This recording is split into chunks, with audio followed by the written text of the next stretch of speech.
3. Prayer and the alter ego. Children, when first learning to make use of language, are prone to think out loud, to express their thoughts in words even if no one is present to hear them. With the dawn of creative imagination, they evince a tendency to converse with imaginary companions. In this way, a budding ego seeks to hold communion with a fictitious alter ego.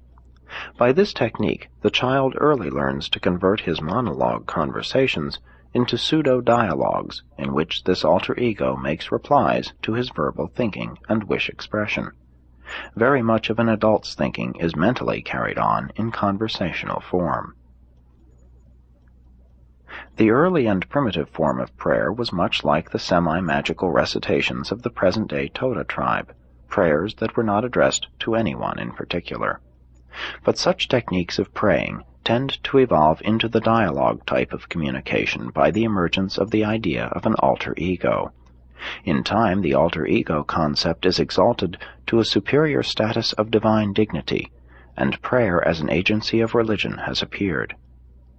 Through many phases and during long ages, this primitive type of praying is destined to evolve before attaining the level of intelligent and truly ethical prayer.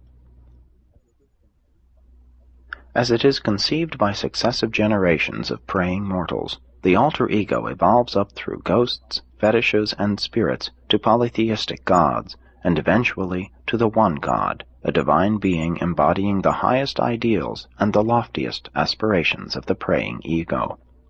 And thus does prayer function as the most potent agency of religion in the conservation of the highest values and ideals of those who pray. From the moment of the conceiving of an alter ego to the appearance of the concept of a divine and heavenly Father, prayer is always a socializing, moralizing, and spiritualizing practice. The simple prayer of faith evidences a mighty evolution in human experience, whereby the ancient conversations with the fictitious symbol of the alter ego of primitive religion have become exalted to the level of communion with the Spirit of the Infinite, and to that of a bona fide consciousness of the reality of the eternal God and Paradise Father of all intelligent creation. Aside from all that is super-self in the experience of praying, it should be remembered that ethical prayer is a splendid way to elevate one's ego and reinforce the self for better living and higher attainment.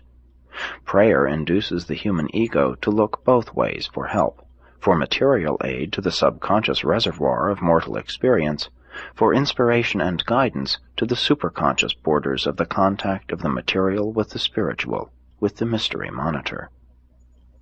Prayer ever has been and ever will be a twofold human experience, a psychologic procedure interassociated with a spiritual technique, and these two functions of prayer can never be fully separated.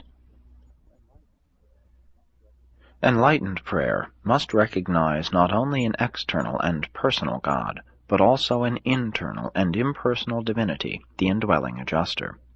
It is altogether fitting that man, when he prays, should strive to grasp the concept of the Universal Father on Paradise.